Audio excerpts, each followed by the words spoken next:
네, 안녕하십니까. 스마트 경영의 비즈니스 두 번째 시간 빅데이터 연결해서 하겠습니다. 빅데이터에 대해서 여러분들과 계속 이야기하고 있고요.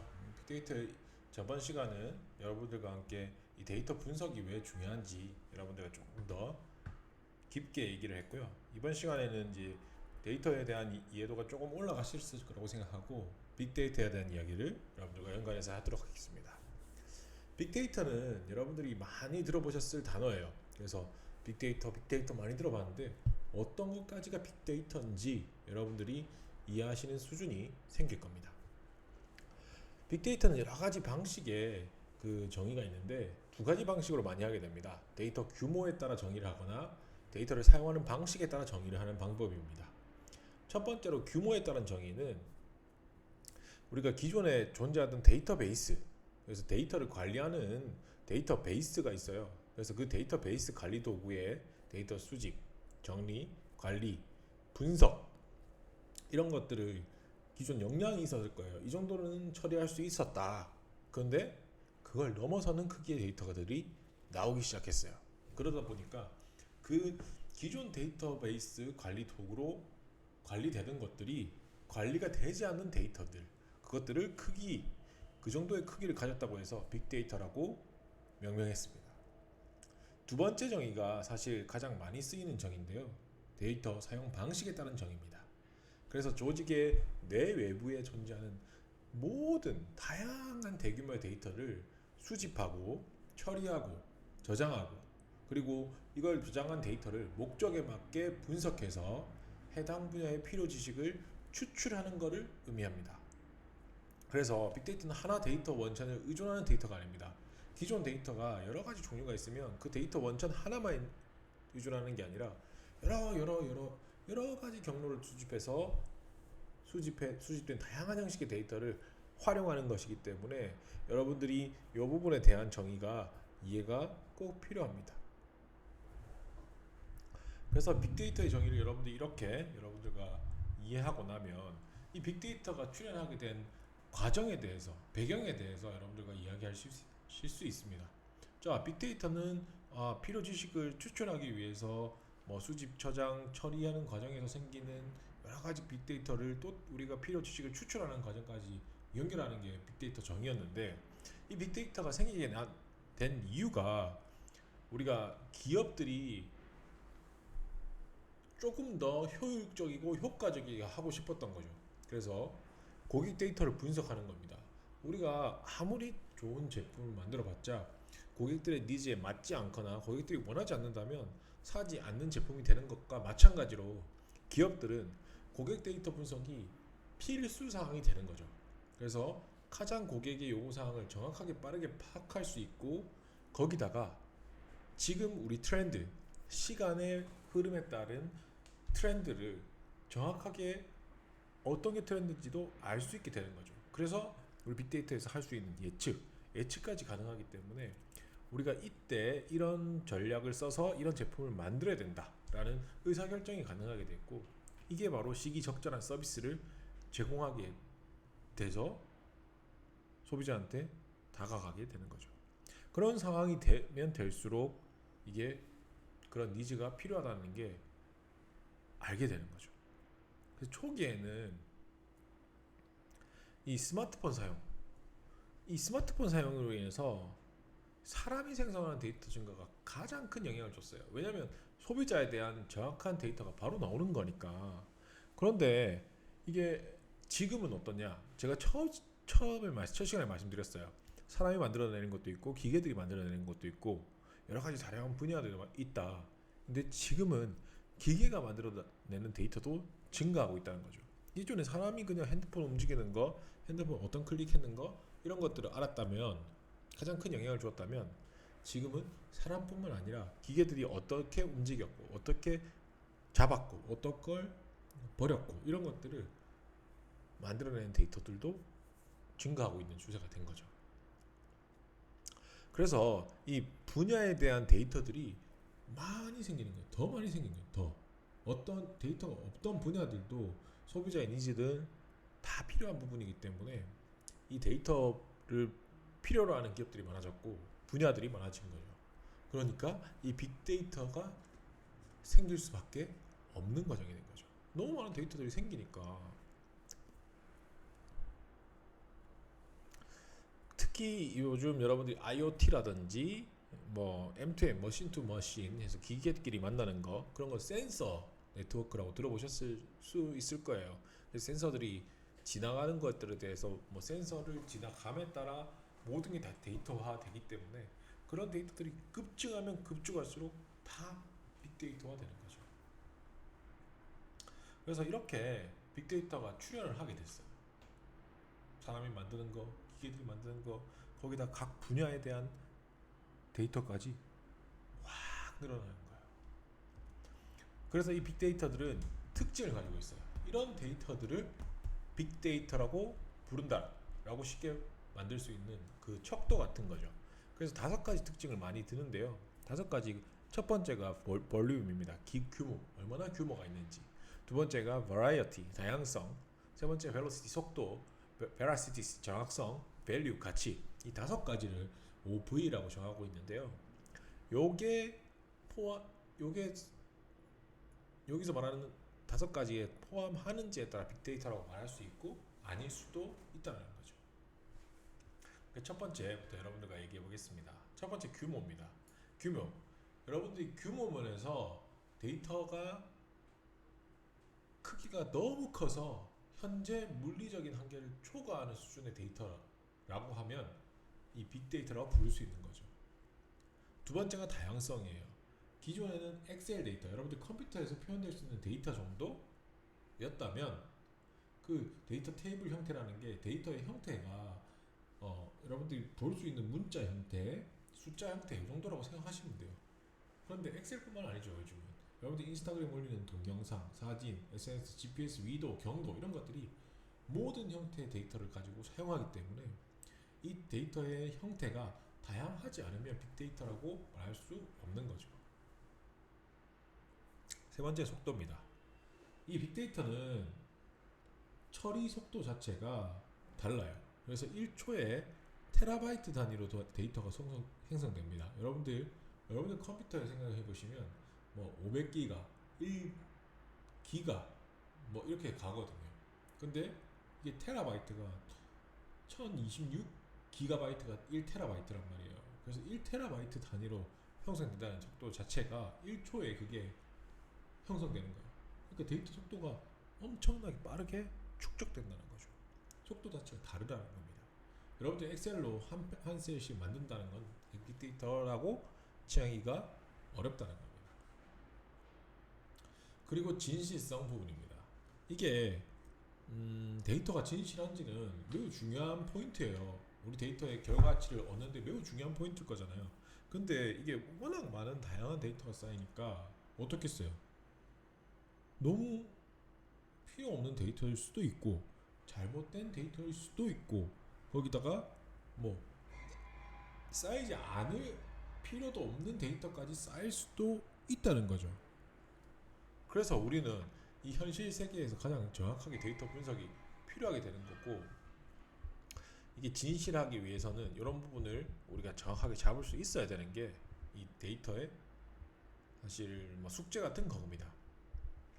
그리고 5번째가 가치입니다. 이 데이터의 가치는, 특히 빅데이터의 가치는 정확성과 시간이 관련이 있어요. 그래서 의미 있는 정보를 넣어야 의미 있는 결과를 얻을 수 있고요. 정확성이 높을수록 가치는 높아지는 겁니다. 그리고 시간이 최신의 단어일수록 더 현재에 적용하기가 좋다라는 말이 오래되면 오래될 자료일수록 신뢰성이 떨어진다는 거죠. 그래서 이 정도 5가지 특징은 여러분들이 이 빅데이터를 표현할 수 있는 특징들이구나 라고 이해하시면 이게 빅데이터구나, 요거는 속도 측면에서 빅데이터가 아니네, 다양성 측면에서 빅데이터가 아니네 라고 여러분들 말하실 수 있는 거죠. 그래서 여러분들이 이 빅데이터라는 걸 이제 알았고 이 빅데이터가 가지는 특징도 알았어요. 근데 이 빅데이터는 분석하고자 하는 결과라든지 목적이 정확하기 때문에 이 과정이 정확하게 이루어져야 돼요, 대부분. 그래서 이 과정을 여러분들과 함께 이야기 한번 해보도록 하겠습니다. 이 빅데이터 분석 같은 경우에는 그냥 뭐 여러분들 프로그램 돌리듯이 볼 수도 있어요. 하지만 이 과정들을 모두 이해하셔야 정확하게 내가 빅데이터 분석을 왜 하는지, 어떤 방향으로 하는지, 어떻게 만들어 가는지를 정확하게 이해하실 수 있습니다. 첫 번째가 데이터 인식. 데이터부터 인식을 해요. 어떤 데이터들이 있는지, 어떤 문제들이 있는지, 그리고 어떤 문제에 따른 해결을 위한 필요한 데이터가 있는지 확인하는 첫 번째 단계, 데이터 인식 단계입니다. 그리고 이 데이터 인식이 완료되고 나면 두 번째가 데이터를 수집하는 거죠. 어떤 데이터가 필요한지 우리가 인식 단계에서 확인을 했기 때문에 두 번째 단계인 수집 단계로 넘어가게 되는데, 여러분들이 이 데이터 수집은 우리 조직 내부에서의 데이터도 있고요, 조직 외부에서의 여러 가지 데이터도 있어요. 그래서 그 모든 데이터들을 수집하는 겁니다. 그리고 이것들을 필요로 하는 데이터들을 우리가 판단이 나면 그것 데이터를 수동으로 우리가 직접으로 막 모을 수도 있고요, 받을 수도 있고요, 아니면 자동으로도 수집할 수 있게 우리가 세팅을 하는 거죠. 시스템 세팅. 그리고 우리가 이런 것들이 어떤 단계에서 뭘 하냐면 검색하거나 수집하거나 변환을 통해서 우리가 데이터를 확보하게 되는 거죠. 세 번째 단계가 이렇게 데이터를 확보하게 되면 데이터를 저장하는 단계입니다. 우리가 수집 과정을 통해서 이렇게 데이터를 모았어요. 어떤 데이터들, 뭐 데이터 대용량의 데이터들일 거고, 뭐 정형 데이터도 있을 거고, 비정형 데이터도 있을 거예요. 정형 데이터라는 건 여러분들이 숫자, 뭐 데이터 컴퓨터로 볼 수 있는 데이터라면, 비정형 데이터는 여러분들이 컴퓨터로 봐도 이게 어떤 건지 잘 이해하지 못하는 이미지, 뭐 음성, 사운드 이런 것들이 전부 다 비정형 데이터라는 거죠. 그래서 이런 것들을 저장하고 관리하는 단계가 데이터 저장 단계고, 이걸 왜 하냐면 데이터 분석을 활용하기 위해서 지원하는 과정인 거예요. 그래서 아직 데이터 분석을 하진 않았어요. 분석 과정 중에 있는 거죠. 네 번째 단계가 이렇게 저장하고 관리하는 단계가 지나고 나면 처리하는 단계가 오는데요.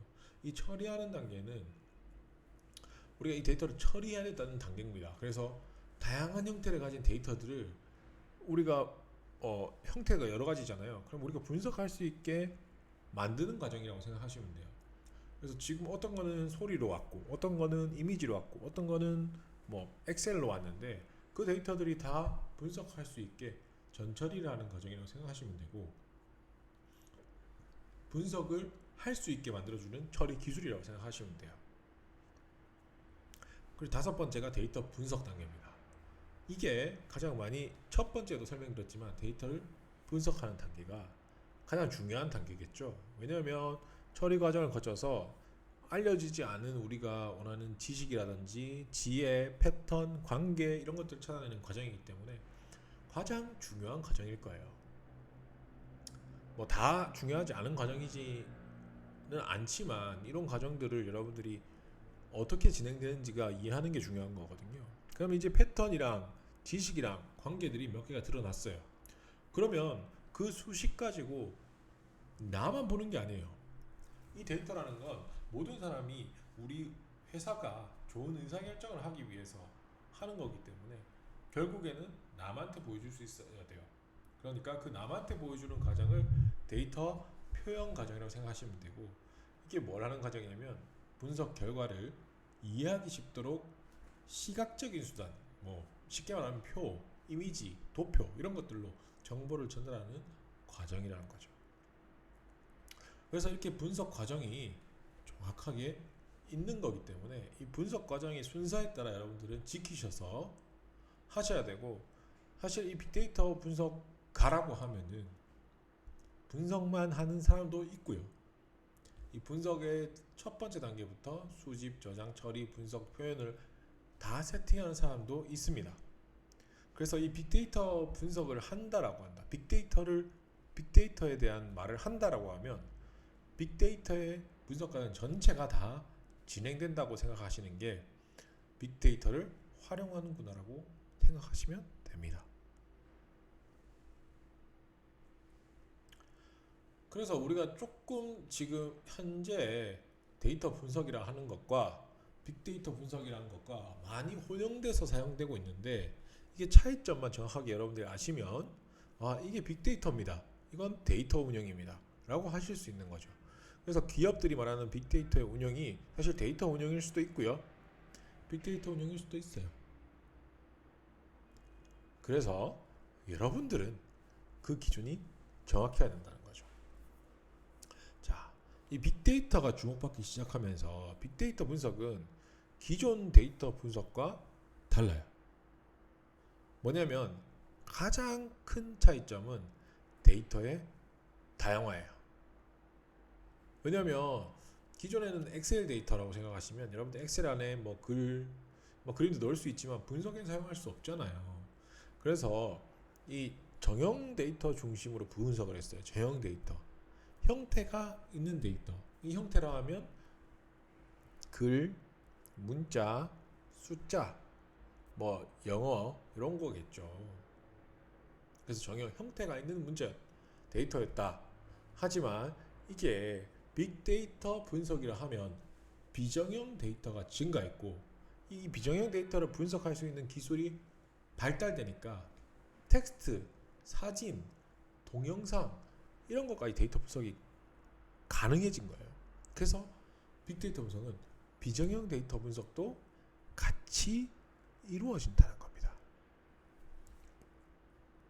그리고 기존에는 이 데이터 분석이라고 하면 조직 내부에 존재하는 요인들, 데이터들을 이용해 중심으로 분석을 했어요. 조직 그 매출 결과가 이렇습니다. 외부 매출 결과가 이렇습니다. 소비자들이 몇 명 왔습니다. 매출이 이만큼 일어났습니다. 생산은 이만큼 일어났습니다. 이런 조직 내부에 존재하는 데이터 중심으로 분석했는데 이게 빅데이터가 되면서 웹, 여러분들이 생각하시는 웹, 인터넷 페이지 이런 것들 그리고 SNS 이런 것들에 대한 데이터 활용이 중요성이 드러났죠. 왜냐하면 소비자의 가장 큰 니즈들이 거기서 발현되기 때문에 중요성이 드러나니까 이 분석에 사용되는 데이터 범위가 확장이 된 거죠. 그래서 두 번째는 데이터 범위가 확장된 거예요. 기존의 저성능의 데이터 분석보다는. 세 번째는 데이터 분석 규모의 증가랍니다. 데이터 규모 아까 우리 특징에서 드러났잖아요. 데이터 규모가 엄청나게 커졌어요. 1초에 1테라바이트. 그러니까 데이터 분석의 규모도 엄청나게 커진 거야. 우리가 기술을 발전하는 순간 컴퓨터의 기능은 좋아질 거고 그런 분석 기술도 빨라지고 좋아질 거예요. 하지만 이 데이터의 규모는 그 속도보다 더 빠를 거예요. 그리고 네 번째가 데이터 분석 속도 개선을 위해서 우리가 이 처리하는 방법들, 특히 분산 처리 방법이라고 여러분들이 뒤에 설명을 조금 드릴 건데 이런 것들이 활용돼서 개발되고 있어요. 그래서 대용량 데이터들, 아까 우리가 말씀드린 데이터 규모의 커짐으로 인해서 기존에 우리가 가지고 있는 컴퓨터, 집에 있는 컴퓨터, 노트북으로는 분석하기가 힘들다는 거죠. 그래서 더 좋은 컴퓨터, 더 좋은 컴퓨터의 성능을 높이기 위해서 많이 노력을 했어요. 하지만 그 성능이 높이는데 당연히 한계점이 있죠. 그리고 집에서 있는 컴퓨터 갖고 안 되는 거야. 그래서 슈퍼 컴퓨터를 하거나 그것도 사실 한계가 생길 거예요. 어떻게 슈퍼 컴퓨터를 100대 넣고 여러분들 데이터베이스 뉴스 같은 거 아니면 영화 같은 거 보면 데이터베이스 센터라고 해가지고 막 엄청나게 기계들이 많이 들어가 있는 곳이 있잖아요. 그런 데이터 컴퓨터들이 엄청나게 많이 있어도 힘들다라는 거죠. 그건 한계가 있어요. 그러니까 이런 분석 방법들이 새로 나오게 되는데 그런 게 분산 처리 방법이라고 여러분들 뒤에 한번 설명을 드리도록 하겠습니다. 자, 그래서 이 빅데이터를 우리가 처리하는 과정까지 이해했습니다. 그런데 빅데이터 분석만 중요하냐? 아닙니다. 이 데이터의 수집하는 단계부터 매우 중요하다는 거죠. 그래서 빅데이터를 이해하려면 데이터의 모든 과정, 앞에서 말씀드렸던 이 분석 단계를 정확하게 이해하셔야 돼요. 그래야지 다 빅데이터라고 부릅니다. 그래서 첫 번째 중요한 건 빅데이터 수집이란 겁니다. 이 데이터의 수집에 대한 중요성은 진짜 100번 말해도 입에 침이 다르도록 말해도 그 정도로 중요해요. 왜냐하면 데이터 수집은 생각해 보세요. 우리 회사의 내부 그리고 외부 이런 것들에 여러 가지 데이터가 있는데 그걸 우리가 그 데이터들을 우리 회사의 데이터베이스에다가 저장하고 막 쓸 수 있게 데이터 분석을 할 수 있게 데이터를 모아야 되는 거잖아요. 데이터를 수집하는 게 모으는 거잖아. 그래서 그 데이터를 필요로 하는 데이터를 검색해서 수동이든 자동이든 수집하는 단계를 의미하는데 이 데이터를 우리 데이터 분석을 아무리 잘해도 쉽게 생각하면 데이터를 분석을 아무리 잘해도 데이터 수집하는 단계에서 데이터가 쓰레기 데이터가 들어가면 결과도 뭐가 나온다? 쓰레기가 나와요.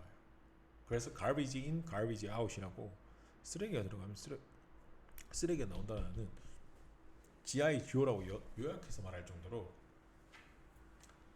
많이 이야기하고 있는 거죠.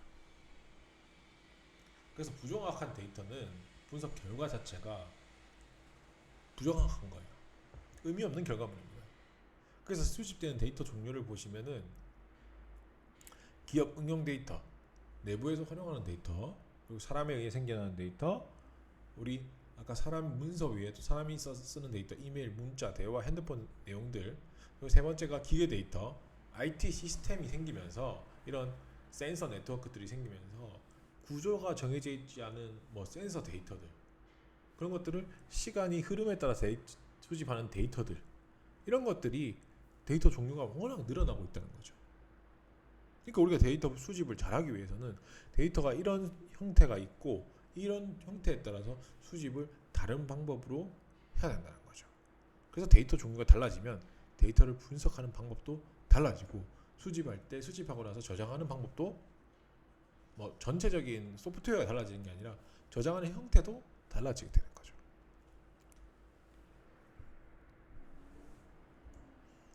그래서 우리가 이 데이터 수집의 여러 가지 기술들이 있고 그 기술들은 뭐 ETL, 뭐 API 크롤링, 스크래핑이 있는데 내부 데이터 수집하는 방법이 다르고 외부 데이터 수집하는 방법이 다르다 정도만 알아두셔도 많이 도움이 될 겁니다. 그리고 데이터 수집하는 단계가 나면 수집을 하고 저장하고 관리를 할 거예요. 그 다음에 저장하고 관리하는 단계 전에 전처리 과정이 있어요. 왜 전처리를 하냐면 분석 전에 준비를 하는 겁니다. 왜냐하면 아까 우리가 데이터를 수집하고 저장한다고 했죠.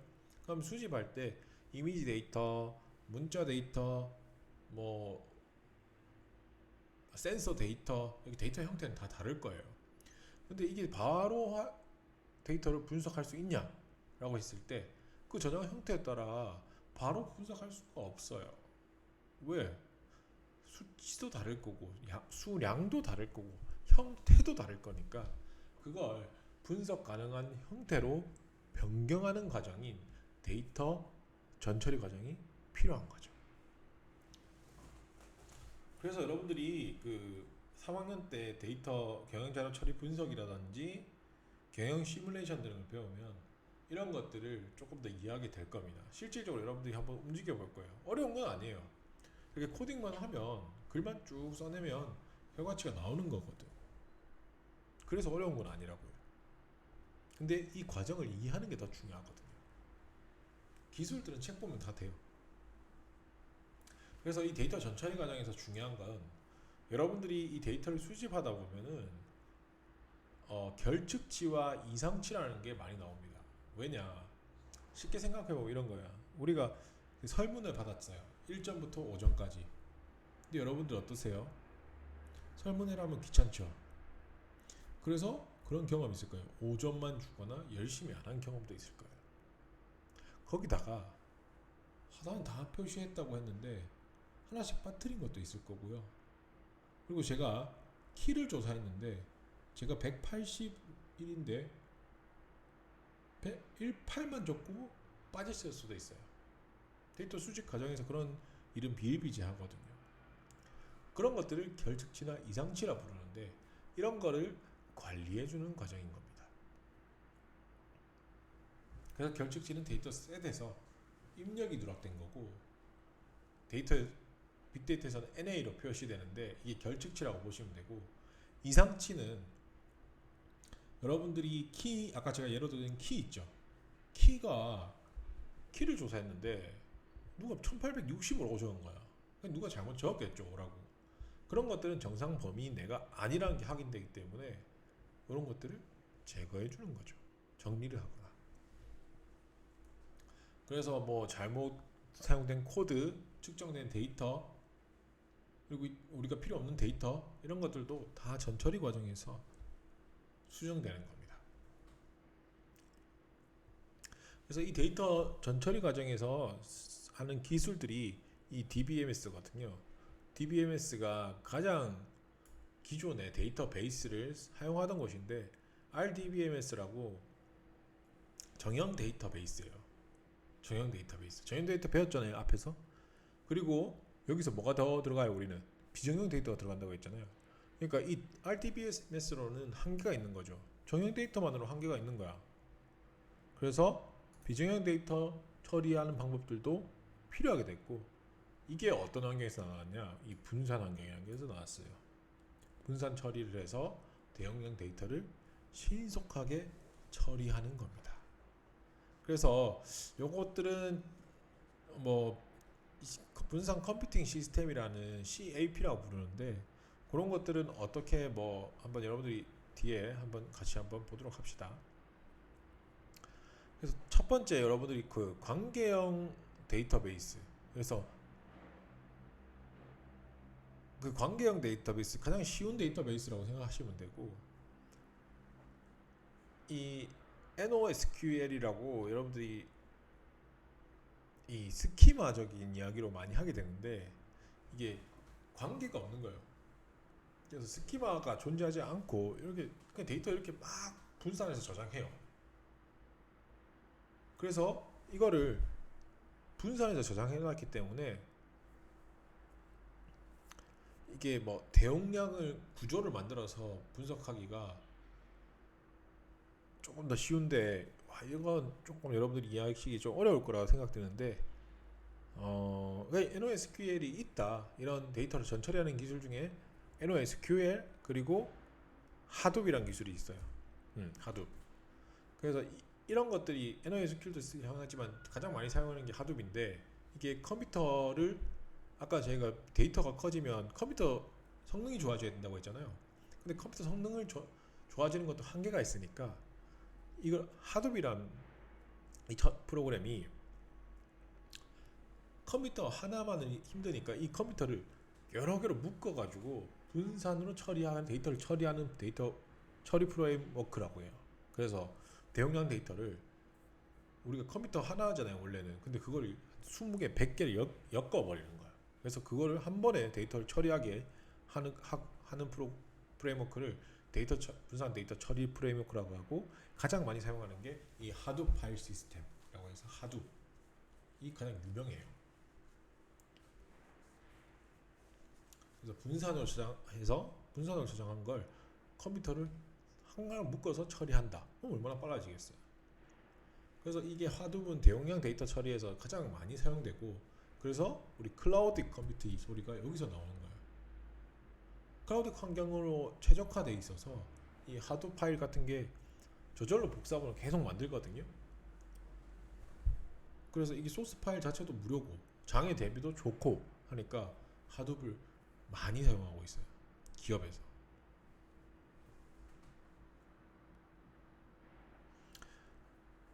그래서 RDBMS랑 하둡은 조금 다른데, 이게 RDBMS는 이 테라바이트까지 다르고 크기가 좀 달라요. 그리고 작은 데이터의 참조, 변경, 데이터 조작이 가능해요. 응답 시간도 빠르고요. 그리고 여러 대의 서버를 활용해서 스케일을 크게 만드는 방법인 거에 다르게, 하둡은 테라바이트부터 페타바이트 훨씬 더 크다는 거죠. 큰 크기고, 데이터의 삽입 참조는 가능하지만 변경은 안 돼요. 그래서 데이터가 크기 때문에 응답 시간은 좀 더 느리겠죠. 그 대신 우리가 서버가 수천 수백 대를 활용해 가지고 그걸 모두 다 잘게 잘라가지고 클라우드처럼, 클라우드 컴퓨터라고 해서 여러분 네이버 클라우드 생각하시면 그런 걸 다 저장돼 있는 거예요. 그래서 분산 처리가 되는 거죠. 그래서 하둡에 대한 지금 기업의 니즈들이 훨씬 더 높습니다. 무료고요. 많이 사용하고 있어요. 그래서 이렇게 전처리 과정들이 있고요. 그리고 이제 데이터 분석으로 가는 거죠. 전처리가 다 되고 나면 데이터 분석으로 가는 겁니다. 데이터 분석은 여러 가지 과정이 있는데 쉽게 생각하면 데이터 분석을 하는 과정에서 하는 것들은 우리가 뭐 알려지지 않은 정보, 지식, 패턴, 관계 이런 걸 찾는 과정이라고 했잖아요. 그래서 이 데이터 분석을 하면 이걸 해야 되는데 이 데이터 분석의 방법론이 여러 가지가 있지만 이게 가장 이해가 필요한 부분이에요. 그래서 지도학습과 비지도학습으로 많이 나누는데 지도학습은 뭐냐면 여러분들이 그냥 여러분들이 알고 있는 분석에 대해서 요거를 지도학습으로 부른다, 요걸 비지도학습으로 부른다고 생각하시면 돼요. 지도학습은 뭐냐면 그 입력값, 결과값, 그래서 현재 우리가 이렇게 했고 이런 결과가 났다 라는 게 이렇게 예시가 막 들어가 있어요. 현재 이렇게 됐고 지금 이렇게 됐다, 현재 이렇게 됐고 지금 이렇게 났다, 이런 패턴들이 막 있어요. 그러니까 그 패턴만 알면 돼. 그러니까 지도를 할 수 있는 학습인 거예요. 쉽게 생각하면 야 이렇게 값을 넣었을 때 이런 결과가 났더라, 이렇게 값을 넣었을 때 이렇게 값이 났더라 라고 정확하게 말할 수 있는 거와 반면에 비지도 학습 같은 경우에는 입력값만 주어져요. 출력값이 없어, 결과값이 없어요. 그래서 입력값만 계속 주어지고 그거 가지고 우리가 알아서 찾아봐야 되는 거예요. 그래서 어떤 패턴이 있는지 어떤 것들이 있는지 확인하는 방식인 거죠. 그래서 지도 학습 경우에는 할 수 있는 게 다르다는 거예요. 자, 지도 학습은 회귀 분석, 근접 이웃, 회귀나무, 인공식물망 뭐 이런 것들이 가능하고 비지도 학습은 연관규칙, 군집 분석이 가능해요. 자, 이게 뭐가 다르냐면 회귀 분석은 인과관계를 밝혀내는 거예요. 그래서 우리가 A라는 색깔을 넣었을 때 어떤 요인들이 있을 것이고 B라는 값이 나왔어요. 그리고 B라는 값을 넣었을 때 C라는 값이 나왔어요. C라는 값을 넣었을 때 뭐 D라는 값이 나왔어요. 이런 입력값과 결과값이 있는 거예요. 그러면 이 사이에 어떤 값을 넣으면 어떤 값을 넣으면 B가 나오더라. A라는 거에다가 뭘 넣으면 이렇게 어떤 값을 넣으면 B가 나오더라. B라는 것을 뭘 넣으면 여기 요 안에 비밀통에 넣으면 C가 나오더라. C라는 값을 비밀통에 넣으면 D가 나오더라. 그럼 이 비밀통은 어떤 게 있냐? 이런 알고리즘이 있더라. 이런 알고리즘이 쉽게 생각하면 수식이라 생각하시면 돼요. 한 번 더하고 뭐 한 번 빼서 그 값을 보여주더라 라는 게 알고리즘이거든요. 그래서 그 알고리즘이 알게 되는 거예요. 왜냐면 입력값과 결과값이 있으니까. 그래서 이 패턴을 학습하게 되는 거예요. 이 알고리즘이 이렇더라. 그렇기 때문에 우리가 E를 넣으면 F가 나올 것이라는 걸 학습하게 되는 거죠. 그래서 그런 것들을 할 수 있는 거예요. 예측을 할 수 있고. 왜냐하면 C 넣으면 B 넣으면 C 나오더라, C 넣으면 D 나오더라, 그럼 E 넣으면 F 나오더라 라는 예측을 할 수 있는 거예요. 거기다가 분류도 할 수 있죠. A 넣었을 때 B 나오고 B 나왔을 때 C 나왔으니까 그것들에 대한 분류도 할 수 있고요. 값들을 분류해서 쫙 나무처럼 만들어가는 거예요. 이 결과 값들을. 그리고 시간에 따라 변화도 똑같이 알 수 있겠죠. 지도학습이니까. 입력값과 결과값이 있으니까요. 근데 비지도학습은 달라요. 비지도학습은 입력값만 있다고 했죠. 그러니까 우리가 값들만 쭉 있는 거예요. 그래서 우리가 우리 반에 대한 특징을 파악하라 이렇게 들어가는 거예요, 문제가. 그래서 우리 반 쫙 이렇게 사람 서 있으면 우리가 이 연관관계를 찾아보면 도대체 우리 관끼리 어떤 연관관계가 있는지 여러분들 키 뭐 남자 여자 이런 여러 가지 통계학적인 기준을 통해서 확인해 보는 거예요. 이 확인해 보니까 우리 반은 남자 여자로 나눌 수 있더라. 이 180, 160, 110, 150 세 단위로 나눌 수 있더라. 이런 것들이 군집화하는 게 군집 분석이거든요. 그래서 비지도 학습은 쉽게 생각하면 지식을 발견하기 위해서 하는 거예요. 그리고 지도 학습은 어떤 모델이 있었고 그 모델이 맞는지 확인하고 더 좋은 모델을 선택하면 되는 거예요. 그래서 지도 학습과 비지도 학습이 데이터 분석 방법을 알기 위해서 가장 처음에 알아야 될 방법론의 단계라는 거죠. 그래서 지도 학습을 할 거니 비지도 학습을 할 건지 우리는 판단하게 되는 순간이 처음일 겁니다. 그리고 나서 데이터 분석 방법론으로 들어가게 돼요. 데이터 분석 방법론은 여러 가지 종류가 많습니다. 첫 번째로 가장 많이 하는 게 이 회귀 분석이에요. 왜냐하면 예측을 하려고 하는 거거든요. 그래서 독립 변수가 있고 종속 변수가 있어서 어떤 관계가 있는지 수식을 세워보는 거고, 이런 것들이 가장 많이 사용하는 게 선형 회귀 분석이에요. 선형 회귀 분석이 어떤 거냐면 이렇게 선형을 결과값을 표현할 수가 있는 거죠. 자, x값이고 y값이잖아요. 그러면 x가 2일 때는 y는 3이더라. x가 4일 때는 y는 6이더라. 그럼 요 값이 계속 찍힐 거 아니에요. 그 값들이 계속 이렇게 찍혀서 선을 이룬다는 거죠. 그러니까 우리가 선형 이 선만 그리면은 x값이 어떤 게 나오든 y값이 예측이 될 거잖아요. 요 값이 y값이 뭐가 나올지 예측이 되잖아요. 그래서 이런 것들은 선형 회귀 분석이라고 불러요. 그리고 예측을 할 수 있고요.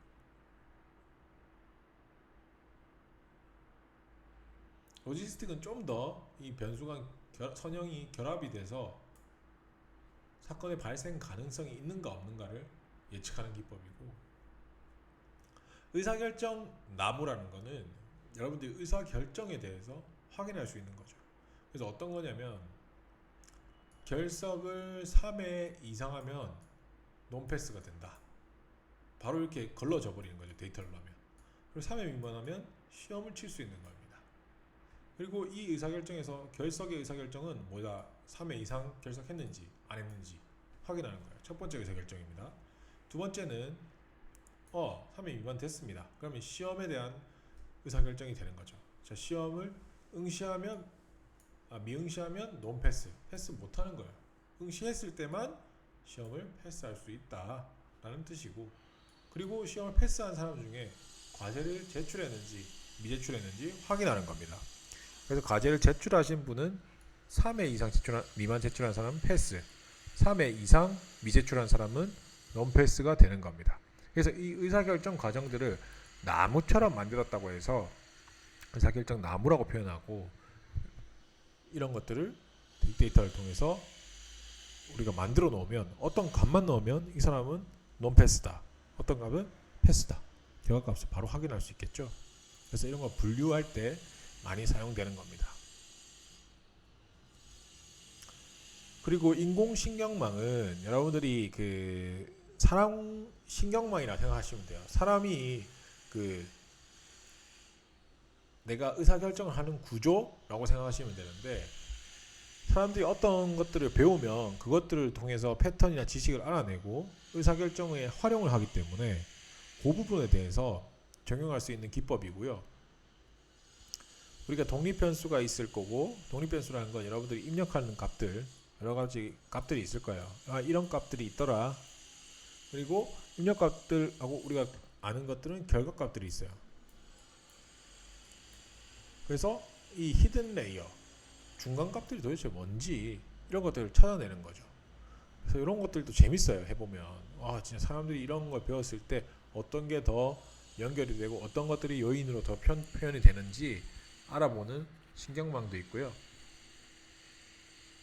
그리고 군집 분석도 있습니다. 군집 분석은 아까 제가 조금 설명을 드리긴 했는데, 유사한 특징을 가진 데이터들을 같은 군집을 이루도록 하는 그룹화 기법이에요.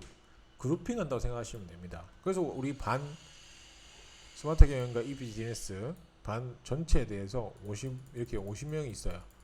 50명이 있는데 이 학생들을 그룹을 나누고 싶은 거예요. 어떤 그룹이 있는지 확인하고 싶은 거죠. 그래서 여러 가지 데이터를 군집으로 세분화하는 거예요.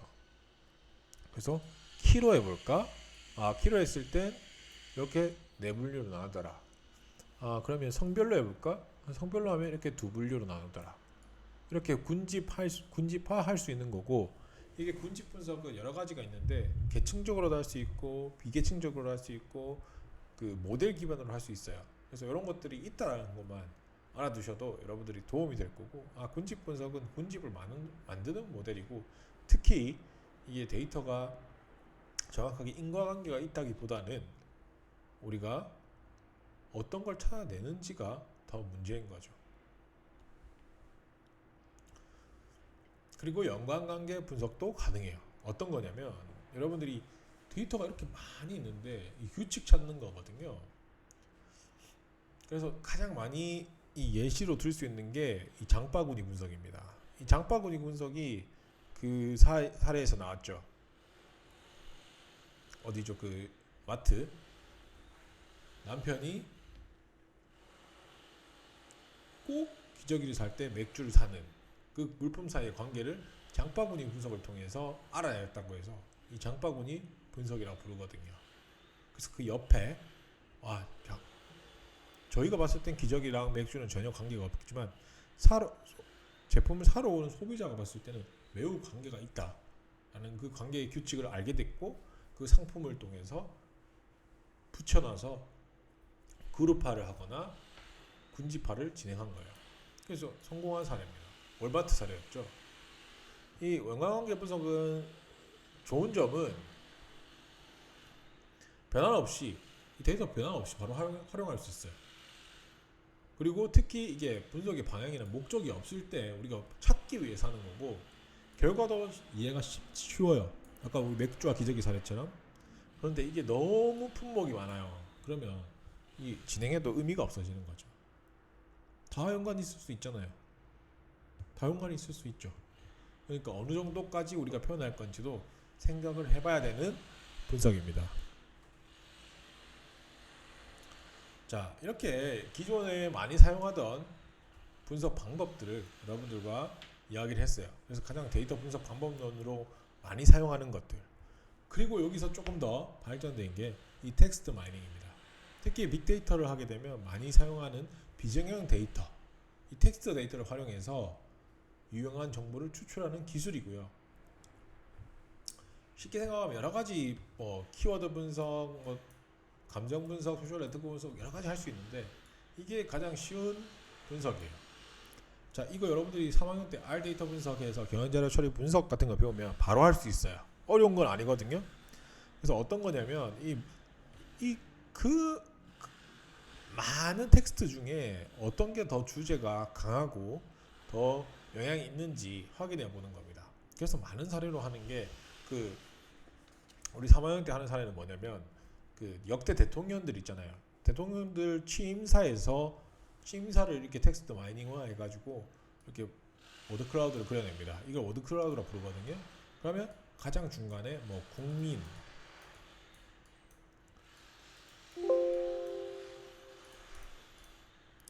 나가졌네요. 국민, 신뢰 이런 이미지들을 만들어낼 수 있어요. 넘어가네. 이렇게 워드 클라우드에서 가장 많이 언급된 것들이 이 취임사에서 가장 중요하다고 판단할 수 있는 거죠. 그래서 이 텍스트 마이닝도 분석 방법론 중에 그냥 요즘 많이 사용하고 유행하는 겁니다. 그리고 프로세스 마이닝이라고 해서 이 프로세스에 대해서 어떤 프로세스들이 잘 되고 있는지, 그리고 우리 회사에 대해서 프로세스가 있을 거잖아요. 그 프로세스가 잘 되고 있는지, 그래서 어떻게 실제 프로세스 내에서 지식을 추출하고 관찰하고 개선을 위해서 프로세스에서 이 정보를 캐낸다고 생각하시면 되고, 이런 것까지도 한다는 거죠. 반복론으로.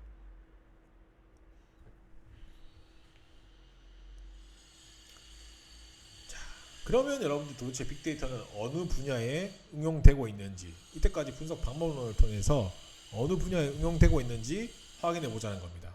첫 번째 가장 많이 사용하는 게 항만 분야입니다. 항만 분야는 이 데이터를 운영할 때가 많기 때문에 여러분들이 어떻게 사용하는지 한번 봐두시면 좋습니다.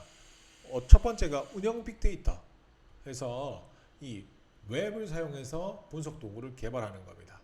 그래서 물류 흐름을 관리하거나 품질을 관리하거나 항만 운영을 잘 되게 하여서 웹에 분석할 수 있게 하는 도구고요.